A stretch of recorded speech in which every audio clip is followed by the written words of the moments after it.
Olá, meus queridos irmãos, graça e paz. Aqui é o reverendo Marcelo Lemos e novamente é um prazer te receber aqui no canal Manual do Bereano. E nesse vídeo nós continuamos a dar prosseguimento à nossa série de vídeos e de exposições aqui na carta de Paulo aos Filipenses, expondo aí as lições da nossa revista Examinai. Filipenses, Alegria que Triunfa é o tema, está na telinha aí para você ver, dessa edição da revista que nós estamos expondo no canal nesse finalzinho de ano. O ano que vem a gente já começa com uma nova revista, nós vamos abordar o tema de seitas e heresias, uma abordagem que eu acredito que vocês vão apreciar bastante, porque será uma abordagem diferente. Nós não vamos focar muito nas seitas e heresias em si, e sim na fé da igreja. Vai ser uma exposição baseada essencialmente no credo dos apóstolos, à luz das escrituras sagradas, e aí a gente vai pegando alguns ganchos e mostrando onde as seitas ou as heresias aparecem, surgem, como a gente pode, à luz da Bíblia, à luz da fé histórica da igreja, responder a esses questionamentos. Mas hoje nós ainda estamos na lição de número 8, que é firmes em direção ao pódio, ou seja, manter a firmeza da fé cristã, do caráter cristão, da fé evangélica, até alcançar o pódio. Esse é o tema que nós vamos abordar nessa lição de número 8. Eu quero incentivar você que acompanha a nossa revista, você que está em uma igreja, em uma célula, em um grupo de estudo, que você adquira a revista, seja impressa, seja no formato digital, para que fique melhor o seu acompanhamento. E para você que está também acompanhando presencialmente algum professor, facilita bastante, inclusive, o trabalho desse professor, que aí ele não precisa ficar lendo a revista na sala de aula ou na célula. Vocês podem dedicar esse tempo mais para a discussão do tema, para a exposição de uma palestra baseada em cada tema das lições, tá bom? Mas antes de começar a nossa exposição de hoje, o nosso bate-papo de hoje, eu quero, como sempre faço aqui nas nossas introduções, convidar a você que se inscreva no nosso canal. Se você não é inscrito, é rapidinho, não custa nada, é só clicar aí no botãozinho que aparece embaixo do vídeo e você se inscreve no nosso canal. Se você já é inscrito, compartilhe esse vídeo no seu WhatsApp, no seu Facebook, no seu Twitter, no seu Instagram, e você peça para que as pessoas também acompanhem esse canal. Cada novo inscrito, esse canal cresce e o próprio YouTube ajuda a gente a compartilhar esse conteúdo. A gente aos poucos tem melhorado a qualidade de vídeo, a qualidade de som, a produção do nosso conteúdo, justamente para abençoar você, abençoar sua família, abençoar a sua igreja também. Lembrando que nós não publicamos aqui somente os vídeos com base nas lições da Examinai. Toda semana nós compartilhamos também algum vídeo de interesse teológico, respondendo a algumas questões. Essa semana mesmo nós vamos responder uma questão que foi feita por uma de nossas alunas no encontro presencial que a gente tem às terças-feiras na sede da IEP, aqui na cidade de Belo Horizonte. Então toda semana tem uma novidade, tem um conteúdo novo para você acompanhar aqui com a gente. Então se você ainda não é inscrito, se inscreva, é rapidinho, e você também pode fazer outras ações, como compartilhar, deixar o seu joinha nesse vídeo, dizendo aí, ó, eu gostei desse conteúdo, esse conteúdo foi bom para mim, deixando o seu comentário, acionando o sininho. Quando você toma essas atitudes, eu sempre gosto de lembrar que você ajuda que automaticamente a plataforma do YouTube nos indique para outras pessoas que estejam procurando por conteúdo semelhante. Olha que coisa bacana, tá bom? Então nos ajude com essas ações e assim você vai estar contribuindo para o avanço e o crescimento dessa obra que nós temos nos esforçado para fazer com bastante carinho e bastante dedicação para você. Voltando aqui, nós estamos então na lição de número 8, cujo tema é firmes em direção ao pódio. Eu vou colocar na tela para você a leitura bíblica da lição, que está em Filipenses, capítulo 3. Nós leremos do versículo 12 ao versículo 21. Não que já a tenha alcançado, ou que seja perfeito, mas prossigo para alcançar aquilo para o que fui também preso por Cristo Jesus. Irmãos, quanto a mim, não julgo que o haja alcançado, mas uma coisa faço, e é que, esquecendo-me das coisas que atrás ficam e avançando para as que estão diante de mim, prossigo para o alvo, pelo prêmio da soberana vocação de Deus em Cristo Jesus. Por isso, todos quantos já somos perfeitos, sintamos isto mesmo. E se sentis alguma coisa de outra maneira, também Deus vô-lo revelará. Mas, naquilo a que já chegamos, andemos segundo a mesma regra, e sintamos o mesmo. Sede também meus imitadores, irmãos, e tende cuidado, segundo o exemplo que tendes em nós, pelos que assim andam. Porque muitos há, dos quais muitas vezes vos disse, e agora também digo chorando, que são inimigos da cruz de Cristo, cujo fim é a perdição, cujo Deus é o ventre, cuja glória é para a confusão deles, que só pensam nas coisas terrenas. Mas a nossa cidade está nos céus, de onde também esperamos o Salvador, o Senhor Jesus Cristo, que transformará o nosso corpo abatido para ser conforme o seu corpo glorioso, segundo o seu eficaz poder de sujeitar também a si todas as coisas. Na lição passada, nós estudamos o tema de número 7, que diz assim: tudo por Cristo e para Cristo. Então, na lição anterior, aprendemos que Paulo nutria o desejo de conhecer mais e mais de Cristo, a fim justamente de alcançar o objetivo final da carreira cristã por meio da ressurreição dos mortos. Lembrando que a doutrina da ressurreição dos mortos é uma doutrina fundamental para a fé cristã. Se a doutrina da ressurreição cair, também cai a pregação cristã, toda a dogmática cristã, toda a esperança cristã, toda a evangelização que a igreja faz, deixa de ter qualquer valor. O apóstolo Paulo nos lembra disso em sua carta aos Coríntios, quando ele diz assim: olha, se Cristo não ressuscitou, se alguns de vocês estão dizendo, ou se alguém diz a vocês que não existe ressurreição de mortos, porque havia na igreja de Corinto pessoas que ou estavam acreditando nisso, ou estavam flertando com essa ideia, que é uma ideia que os saduceus, um grupo religioso da época de Jesus, que inclusive debate com Jesus sobre a ressurreição. E interessante, esse grupo, os saduceus, ele era formado principalmente por sacerdotes. É curioso isso, porque aqueles que eram os pastores de Israel, os pastores da nação, geralmente estavam contaminados por esse ensino que negava a ressurreição dos mortos. Então Paulo diz, olha, se alguém entre vós acredita nisso, ou se alguém está querendo introduzir essa heresia, essa doutrina falsa com vocês, ou se alguém entre vocês está flertando com esse ensino, todo o cristianismo, toda a nossa pregação é vã, é inútil, perde o seu valor. Então, desde a lição passada, nós vimos que Paulo, ele mantém o seu foco em Cristo. Tudo é por Cristo e para Cristo, e ele está nessa busca, na esperança da ressurreição dos mortos.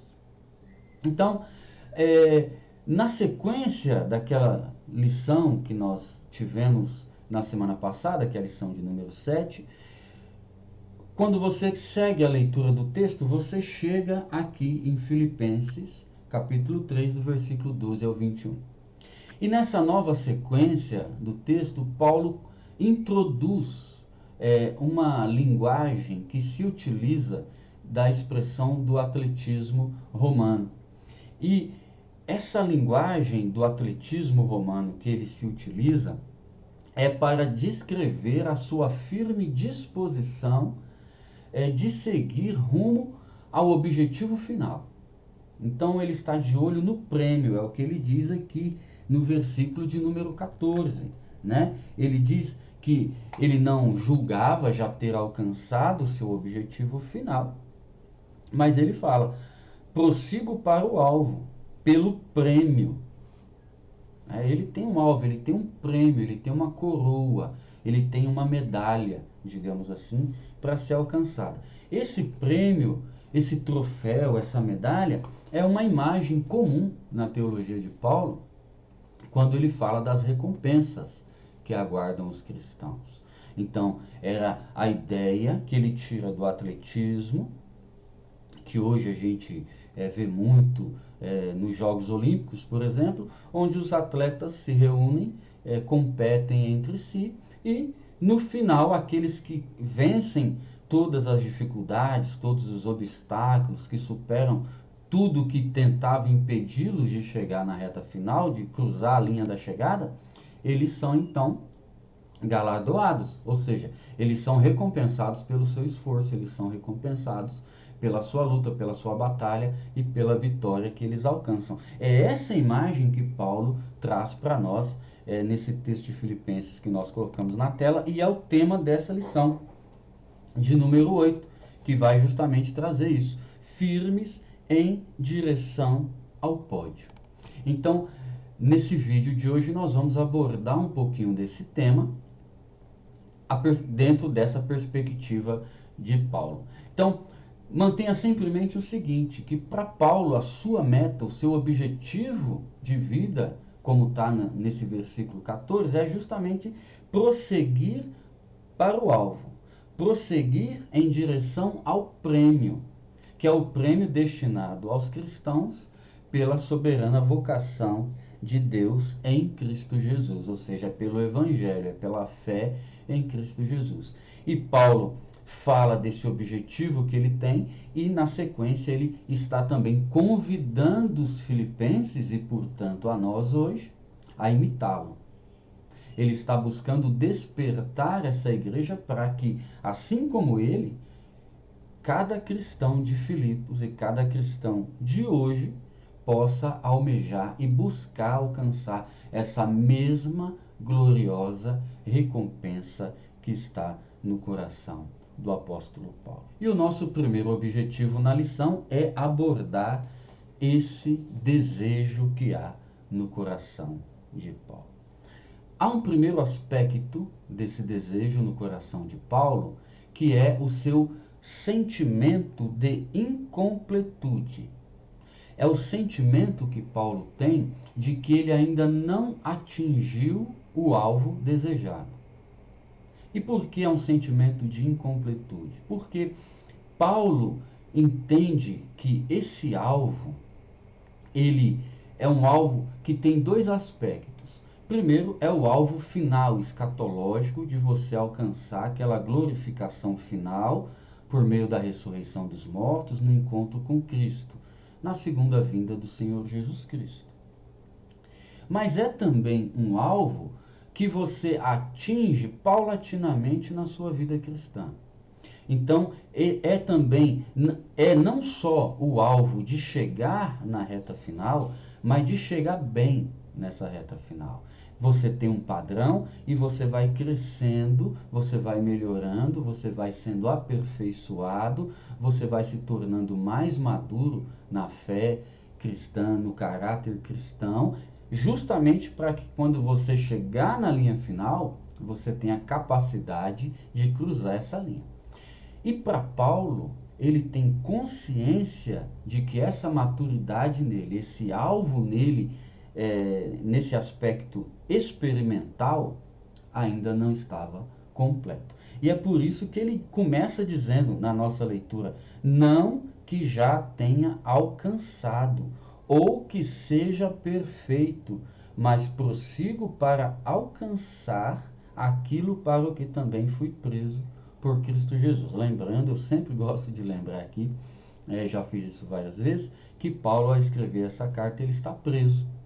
E aqui ele cita esse fato. Então, por que ele estava preso? Por pregar o evangelho. Por que ele se dispôs a estar preso? Porque para ele o viver é Cristo, mas o morrer também é Cristo. Porque para ele viver é ganho, mas também morrer por Cristo é ganho. Justamente porque ele tem como objetivo de vida atingir essa meta, atingir esse prêmio, mas não só escatologicamente, não só como uma idealização futura, mas também como uma experiência de vida aqui e agora. Então, é muito importante perceber que nós estamos falando aqui de uma pessoa do gabarito do apóstolo Paulo, que é um modelo de vida para nós, que é um modelo de santidade, de conhecimento, de comunhão com Deus, de plenitude do Espírito Santo. E mesmo assim, é um obreiro, é um pastor, é um homem de Deus que tem a consciência de que, na verdade, ele próprio ainda não atingiu o objetivo final. Ele ainda não é perfeito, né? Não que já tenha alcançado ou que seja perfeito. Ele prossegue, ele dá continuidade, ele tem a consciência de que ainda tem muito mais para aprender. E a revista traz uma observação que diz o seguinte: o verdadeiro cristão nunca se julga como tendo atingido o alvo proposto, pois está sempre a caminho.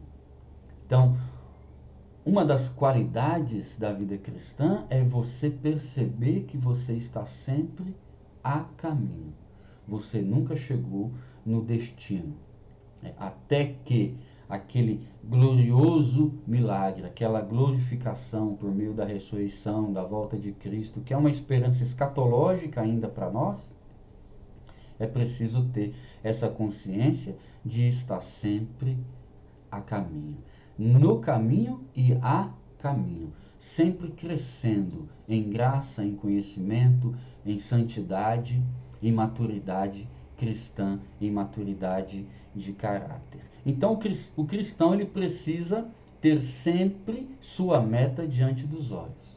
Ele precisa constantemente avançar rumo ao seu objetivo final. Não tem nada pior, mais perigoso para o cristão que a ilusão de se julgar perfeito, de se julgar já ter atingido a meta que lhe foi proposta pelo Senhor Jesus Cristo.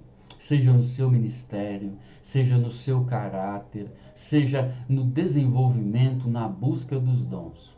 O cristão ele sempre precisa ter essa consciência de estar sempre desafiado e desafiando-se também, naturalmente, a progredir sempre um pouco mais, avançar sempre um passo adiante, ser hoje melhor do que era antes. Esse é o objetivo de Paulo aqui e é o objetivo que nós somos desafiados a prosseguir. E eu quero ler com vocês um texto aqui na Escritura que a revista nos indica para ler, que é primeira carta de Paulo aos Coríntios, no capítulo 9, eu vou colocar na tela, tá? Para que você possa acompanhar também. Não sabeis vós que os que correm no estádio, todos, na verdade, correm, mas um só leva o prêmio? Correi de tal maneira que o alcanceis, e todo aquele que luta de tudo se abstém. Eles o fazem para alcançar uma coroa corruptível, nós, porém, uma incorruptível. Pois eu assim corro, não como a coisa incerta. Assim combato, não como batendo no ar. Antes, subjugo meu corpo e o reduzo à servidão, para que, pregando aos outros, eu mesmo não venha de alguma maneira ficar reprovado. Olha aí Paulo textualmente confirmando aquilo que nós estamos falando. Então, no finalzinho aí, ele diz, olha, eu corro, eu busco, eu mortifico a minha carne para não acontecer de que, pregando aos outros, ensinando aos outros, salvando os outros, eu mesmo não atinja o objetivo final, não consiga cruzar a linha da chegada. E isso é interessante, né? Paulo coloca ali a receita do bolo para nós. Como é que eu posso avançar na fé? Como é que eu posso me aperfeiçoar a cada dia? Através da mortificação da carne. É uma disciplina espiritual. Eu costumo dizer, na última aula presencial, no último encontro presencial que nós tivemos essa semana, eu comentei com os irmãos. É preciso ter disciplina na vida espiritual. Eu quero ler a Bíblia, ser uma pessoa de conhecimento bíblico, eu preciso desenvolver essa disciplina. Eu quero ser um pai melhor, um filho melhor, eu desenvolvo essa disciplina à luz daquilo que as Escrituras me colocam como princípios, como valores para seguir. Eu quero ser santo, então seja santo. Não fique esperando um anjo pegar lá uma brasa viva do altar de Deus e jogar na sua mente, jogar no seu coração, não. Tá? Eu quero ser santo, seja santo. Santo é separado. Eu quero ser santo, então eu me separo. Eu me separo daquele pensamento, eu me separo daquelas atitudes, eu me separo daquelas tentações e eu prossigo para o alvo. É uma escolha, né? A santificação, ela é uma escolha. Então, é isso que Paulo está falando. Ter em mente, ter em vista o objetivo, o alvo, a meta, e aí você prossegue, você segue em frente rumo a essa meta.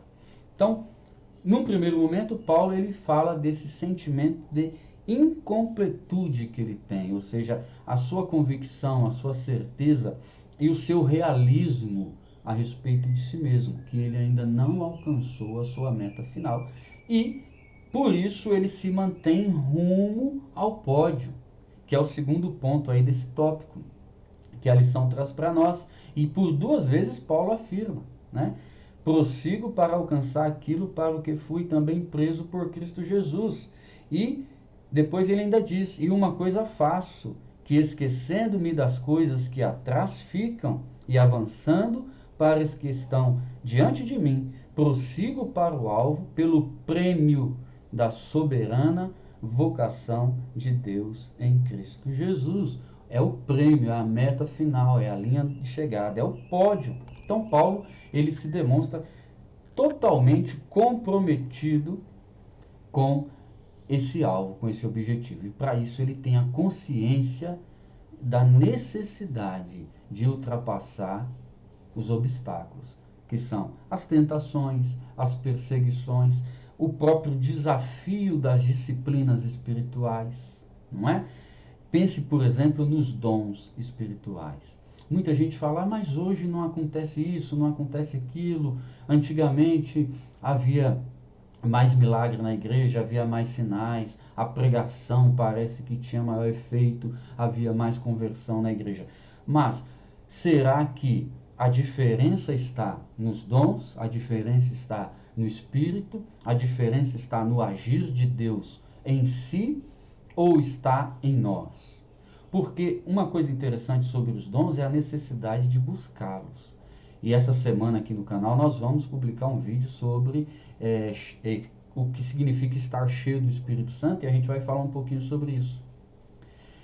A Bíblia, no Novo Testamento, claramente estabelece a necessidade de buscar, a necessidade de estar cheio do Espírito Santo. Isso envolve o que? Disciplina espiritual. Então Paulo não só sabe da sua incompletude, ele não só está ciente de que ainda está a caminho, mas ele está comprometido em caminhar, em trilhar esse caminho e seguir na direção do pódio, rumo ao pódio. E aí entra o ponto 3 desse tópico, que é na perspectiva do apóstolo Paulo, a vida cristã é enxergada como um processo.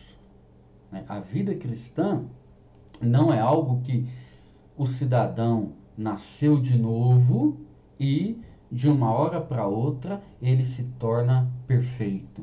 ele se torna idêntico a Cristo e se desenvolve nele todo o caráter de Cristo e é dado a ele todos os dons espirituais. Não é assim que funciona. A vida cristã, ela é um processo.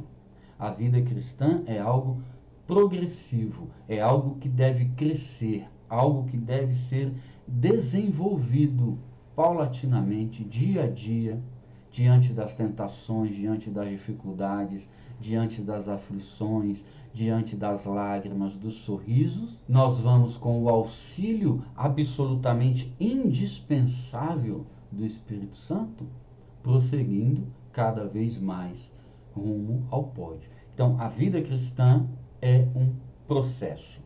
E isso acontece também com relação à própria maturidade cristã, à própria santificação.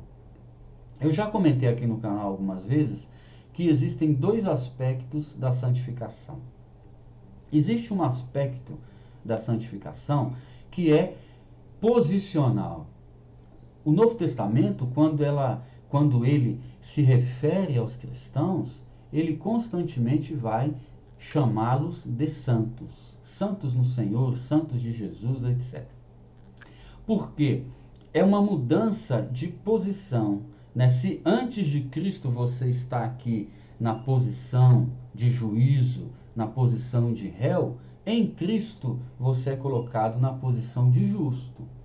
Mas não é uma justiça pessoal, é a justiça de Cristo feita sua. Então, não é que você deixou de ser pecador e se tornou santo, é que agora Deus te olha, mas antes dele ver você, antes dele ver o seu pecado, ele vê Cristo. Então, em Cristo você está justificado, em Cristo você está santificado. Por isso nós nos referimos a essa santificação como uma santificação posicional. Você mudou de posição. A sua posição, o seu lugar agora em Cristo diante de Deus é diferente. Antes você estava fora de Cristo, agora você está em Cristo e Deus te vê em Cristo. Esse novo posicionamento, esse novo lugar que você está em Cristo, não é só isso. Não é tudo o que existe na vida cristã. Agora você também nasceu de novo. Você recebeu uma nova vida. E como toda criança, você precisa crescer. Crescer na graça, crescer no conhecimento de Deus. Você precisa amadurecer. Você precisa errar. Você precisa engatinhar, ralar o joelho tentando aprender, dar os seus primeiros passos. Mas, inevitavelmente, você precisa aprender a engatinhar, a andar, mesmo que inicialmente cambaleando, mas aos poucos você vai desenvolvendo músculos, desenvolvendo o seu equilíbrio, vai adquirindo a maior maturidade, um maior discernimento, e você, como uma criança, vai crescendo, vai passando pela adolescência, maturidade, você só não pode envelhecer. Né? Na vida cristã não tem lugar para crente velho. Então, isso é muito importante a gente compreender a vida cristã como um processo. A própria santificação como também um processo. Porque muitas vezes nós paramos. Eu sou justo em Cristo. Eu fui justificado pela fé. Eu fui declarado santo por Deus mediante a fé em Cristo Jesus e agora está tudo certo. Essa não é a visão do Novo Testamento. O Novo Testamento constantemente vai desafiar você, cristão, a crescer em santidade, a se tornar uma pessoa cada dia melhor. Hoje você precisa ter a necessidade pessoal, o desafio pessoal, a meta pessoal de ser melhor do que ontem. E amanhã você precisa ter como desafio seu ser melhor do que você está sendo hoje. E para isso você precisa examinar a si mesmo. Você precisa participar dos meios da graça, que são as disciplinas espirituais. Você precisa da congregação local. Você precisa da ceia do Senhor. Você precisa do santo batismo. Você precisa da oração, da pregação, da leitura e meditação nas Escrituras. Você precisa do jejum. Você precisa de um compromisso verdadeiro com a santidade. Sem isso, você não pode crescer na graça e no conhecimento. esses meios de graça, eles foram dados justamente para que você possa crescer no seu conhecimento de Deus, na sua comunhão com Deus. E para isso você precisa ter em mente que a vida cristã, ela é como um processo. E a própria santificação também tem o seu aspecto de santificação progressiva.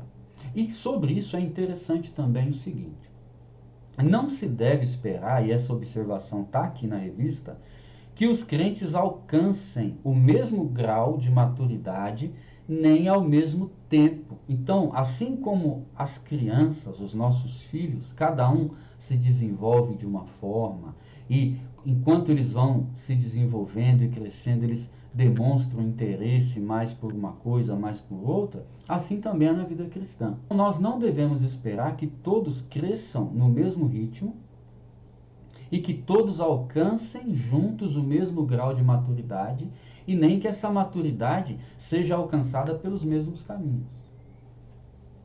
É um processo, e esse processo ele depende desse tratamento pessoal de Deus, o Espírito Santo com essa pessoa, e também, naturalmente, da resposta dessa pessoa ao agir do Espírito Santo na vida dela.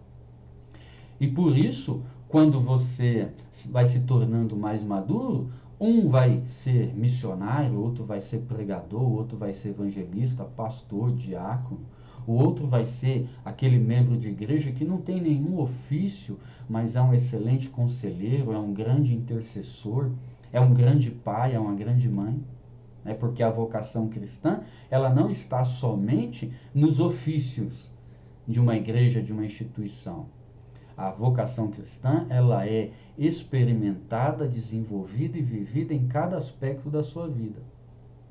Quem sabe você, por exemplo, desenvolva a sua maturidade sendo um grande escritor, uma grande escritora, cuja obra vai ser para a glória de Deus. Um cantor, uma cantora.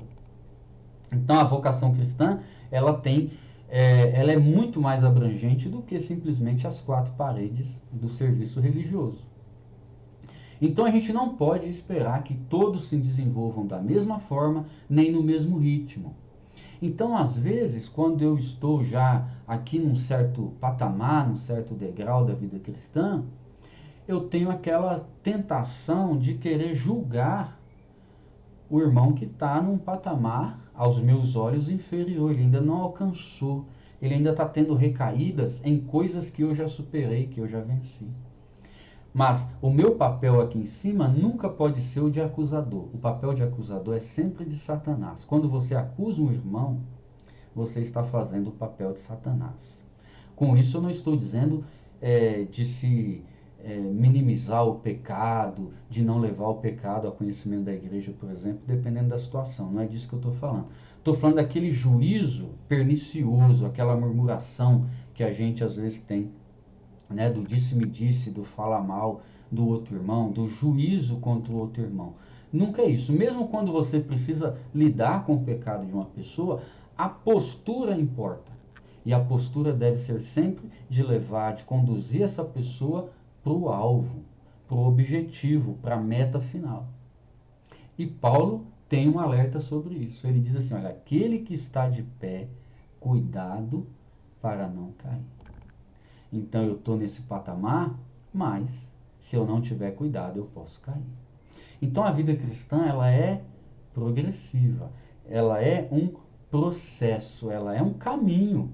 E nesse caminho eu preciso andar sempre adiante, sempre um passo além, mas corro o risco de repente tropeçar e voltar umas casinhas, igual naquele joguinho que a gente jogava de criança, né? Anda 2 casas para frente, volta 5 casas. Existe sempre esse perigo e a gente precisa estar alerta e estar sempre disposto a auxiliar aquele que está progredindo mais lentamente ou não está conseguindo progredir. Se a gente tem essa perspectiva da vida cristã como um processo, como um caminho, com certeza a gente vai estar melhor pessoalmente, porque nós vamos ter a meta, e os meios de atingir essa meta claramente definidos na nossa mente, como também vamos ser melhores ajudadores e auxiliadores daqueles que também precisam atingir o alvo. Uma palavra final sobre isso. Precisamos deixar de romantizar a vida cristã, como se a vida cristã fosse algo automático. Aceitei Jesus, fui batizado, fiz a oração do pecador, fiz isso, fiz aquilo, vou na igreja todo domingo. Como se isso automaticamente nos desse direito a alguma coisa ou nos tornasse perfeitos, maduros diante de Deus. Não é assim que funciona. A vida cristã é um processo, é um estar sempre no caminho. Na segunda parte da nossa lição, a revista nos propõe analisar algumas características, algumas qualidades da maturidade espiritual que Paulo percebe na igreja de Filipenses. Isso é muito interessante, tá? Porque, num primeiro momento, Paulo externaliza o seu desejo de prosseguir para o alvo, ele externaliza a sua convicção de que ele próprio ainda não atingiu esse alvo plenamente, porém, ele também descreve algumas características e algumas qualidades da maturidade espiritual que essa igreja estava demonstrando e que ele próprio experimentava também. A primeira dessas qualidades ou características que demonstra a maturidade espiritual dos filipenses e do próprio Paulo está no versículo 15, quando ele diz assim, ó, por isso todos quantos já somos perfeitos. Interessante isso, porque ele começa dizendo, olha, não que eu já tenha alcançado, não que eu já seja perfeito.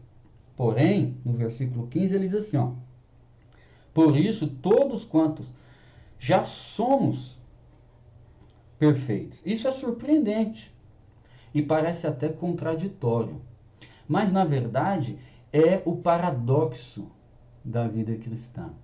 Você ter, primeiramente, a convicção, a percepção realista da sua condição, de não atingir ainda aquela perfeição que Deus exige, mas ao mesmo tempo você ser perfeito. Naquilo que você já alcançou, seja perfeito. Ou seja, o cristão ele precisa ter a consciência da necessidade de viver uma vida cristã em perfeição, numa maturidade espiritual, numa maturidade moral que seja real, concreta e visível. O cristão, ele pode sim viver uma vida de perfeição, uma vida de santificação diante de Deus. Essa, aliás, é a vontade de Deus para o cristão. E tem um alerta, de Hebreus que diz assim, olha, buscai a santificação, sem a qual ninguém verá o Senhor. Nós precisamos levar muito a sério, resgatar essa mensagem da santificação, da plena santificação, eu diria. É o desejo, a convicção de você viver perfeitamente a vontade de Deus. Claro, você sempre vai ficar devendo algo.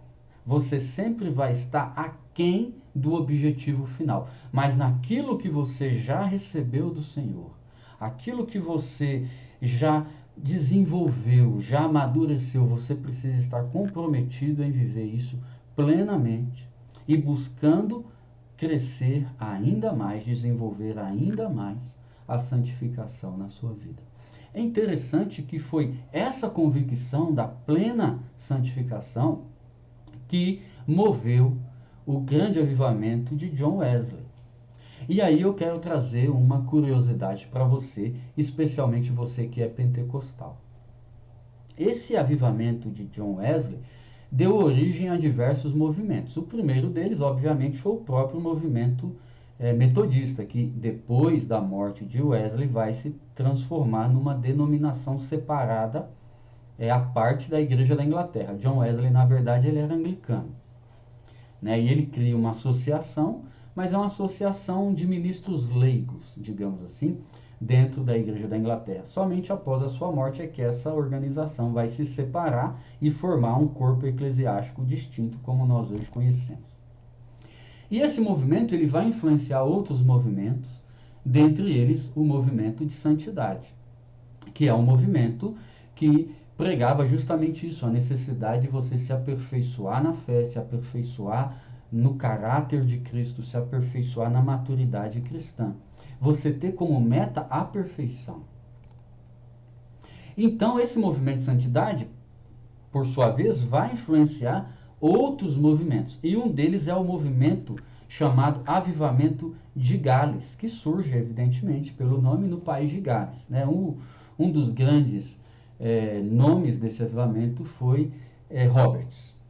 E a partir de Roberts, surge ali um grande avivamento que é também considerado precursor do moderno movimento carismático, que é o pentecostalismo. E o pentecostalismo que surge ali em Gales é um movimento pentecostal de influência do movimento de santidade.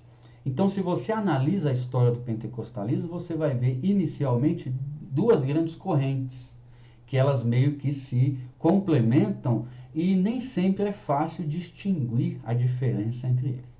Então, esse avivamento que surge ali em Gales é um pentecostalismo influenciado grandemente pelo movimento de santidade e vai dar origem a várias igrejas pentecostais de santidade. Aqui no Brasil, por exemplo, a igreja pentecostal Elim, né, da Europa, vai vir para o Brasil há quase 80 anos atrás, vai trazer essa mensagem para o Brasil, como a IEP, que é a Igreja Evangélica Pentecostal. Depois dela surgirão outros, como a Igreja Pentecostal Elim, em São Paulo. Igreja do Avivamento Bíblico também faz parte dessa tradição que surge lá em Gales. Você vai ter diversas igrejas de Deus, né, como a Igreja de Deus do Reavivamento Pentecostal. Meu amigo Bispo Santos é bispo nessa denominação, por exemplo, e outros movimentos. Gales também vai influenciar o próprio avivamento famosíssimo da Azusa Street, que é o berço do pentecostalismo das Assembleias de Deus.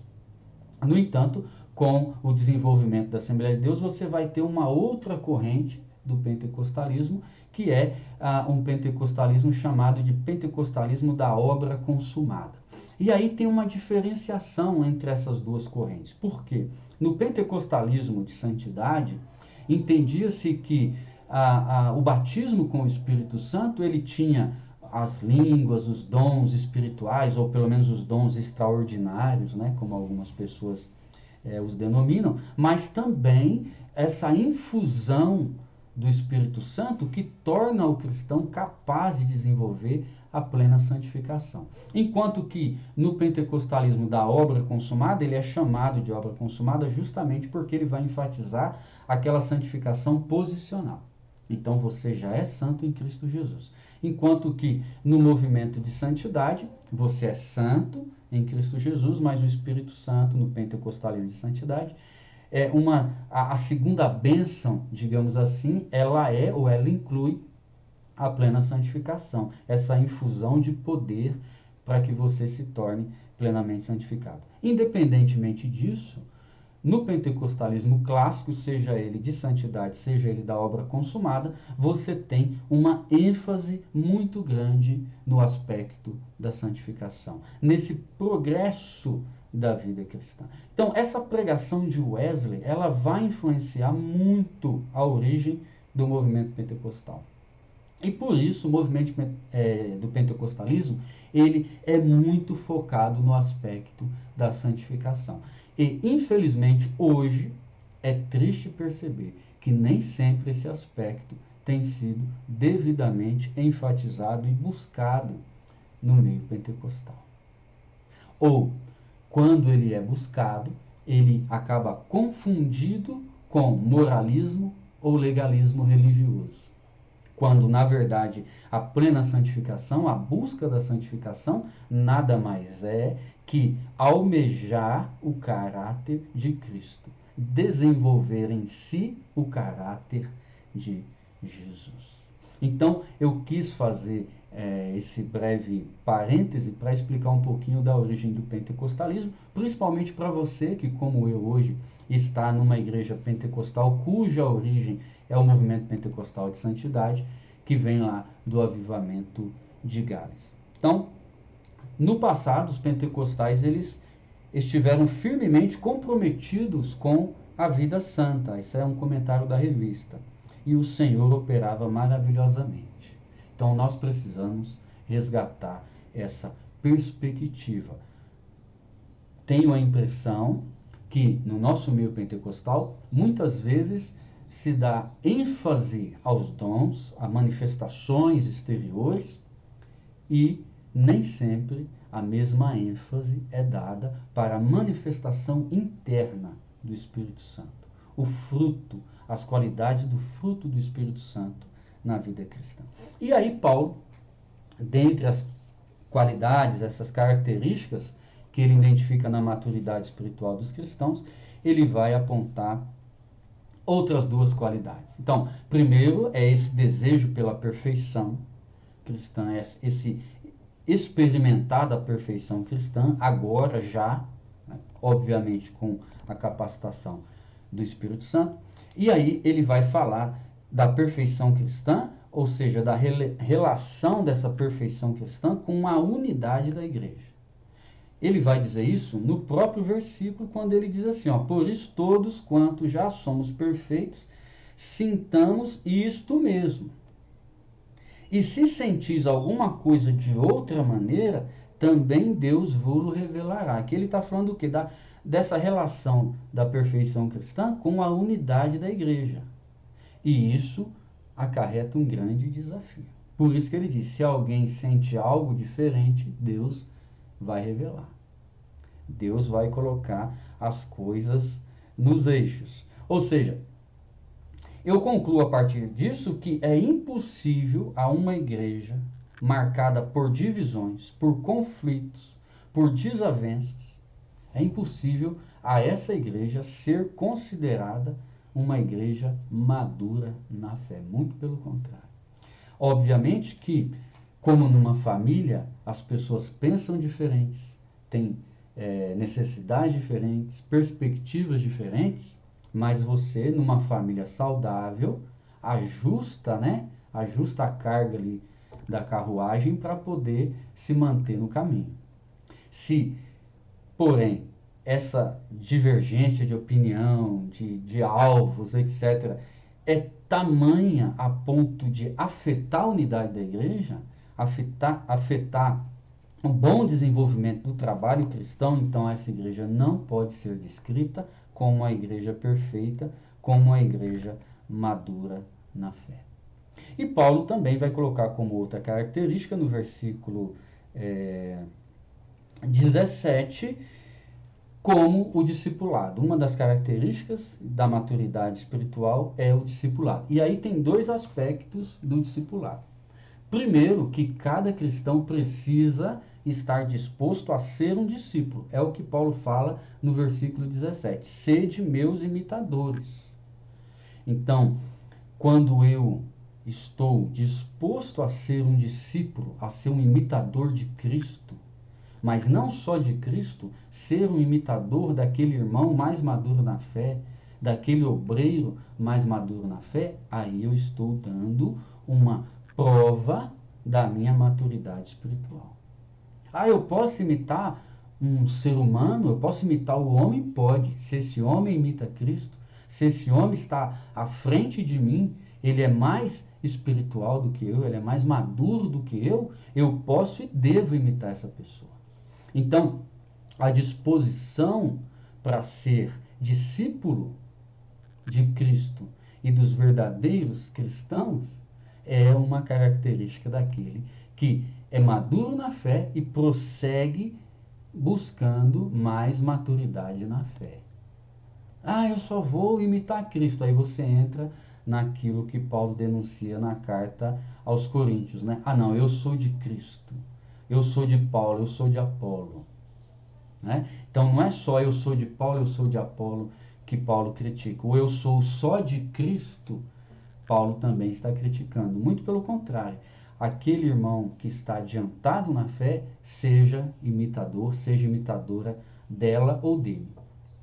O obreiro, por exemplo, que está começando, se espelhe num obreiro mais experiente, que tenha compromisso com a palavra, que tenha uma vida reta, uma vida madura, uma vida na qual as características do fruto do Espírito estejam sendo plenamente desenvolvidas na vida dele ou dela, siga essa pessoa, imite essa pessoa, seja discípulo. E o outro aspecto do discipulado é que uma igreja saudável, ela produz discípulos que produz novos discípulos. É isso. Um discípulo saudável, ele é discípulo que produz novos discípulos. E é por isso que o apóstolo Paulo orienta no versículo 17 que essa igreja tivesse cuidado, que ela buscasse cuidar e buscasse aquelas pessoas que andavam de uma forma ou de outra, e para lidar com esse problema a igreja precisava se espelhar no exemplo de Paulo. Então o que Paulo está dizendo, olha, observe aqueles que andam segundo o modelo que foi posto por nós. Observem aqueles que andam segundo o nosso exemplo. Então, quando Paulo dá esse conselho, ele sabe, né, que havia em Filipos crentes que aprenderam com ele, que viviam igual a ele. Então é a necessidade de ser discípulo e fazer novos discípulos. Por que tudo isso? Por que a unidade? Por que a perfeição? Por que fazer novos discípulos? Não é só eu quero me tornar uma pessoa madura na fé, eu quero levar outras pessoas à maturidade cristã. Porque o nosso alvo é justamente o prêmio. O nosso alvo é justamente o objetivo final. No versículo 19, Paulo fala que para muitos, os falsos obreiros, os indignos, a destruição deles, o seu Deus é o ventre. Sua glória está no que é vergonhoso e seus pensamentos no que está sobre a terra. Porém, no versículo 20, ele vai dizer, mas a nossa cidade está nos céus, de onde também esperamos ansiosamente, como Salvador, o Senhor Jesus Cristo, que transformará o nosso corpo humilhado, conformando-o ao seu corpo glorioso, pela força que lhe dá poder de submeter a si todas as coisas, inclusive a nós, inclusive a nossa própria vida. Então, todo esse desejo de se espelhar em Cristo, de viver por Cristo, todo esse desejo de buscar a perfeição cristã, como a gente está analisando aqui no tema da lição de número 8, é estar firmes em direção ao pódio, firmes rumo ao alvo que nos está sendo proposto. Então nós podemos concluir a nossa meditação de hoje dizendo que os cristãos, eles são movidos por uma ambição, por um desejo. É uma santa ambição, é um santo desejo. O desejo de se tornar cada dia mais parecido com Cristo, o desejo de se tornar cada dia um cristão, uma cristã mais maduro, mais madura, de levar outros a essa mesma maturidade com Cristo. E isto visando o alvo final, o objetivo final. Aqui agora, sermos mais e mais semelhantes a Cristo. E naquele dia, iguais a eles, pela transformação do nosso corpo, da nossa mente, da nossa vida, quando recebermos de Cristo um corpo glorificado. Muito obrigado por você me acompanhar em mais esse vídeo. Espero que essas exposições da revista estejam te abençoando, abençoando o seu crescimento espiritual. E novamente eu peço para que você se inscreva no nosso canal, compartilhe o nosso conteúdo, deixe o seu joinha, o seu gostei e acione o sininho. Quando você aciona o sininho, toda vez que a gente publica um novo material, você é avisado em primeira mão. Um forte abraço, que Deus te abençoe em Cristo Jesus, em nome do Pai, do Filho e do Espírito Santo. Amém.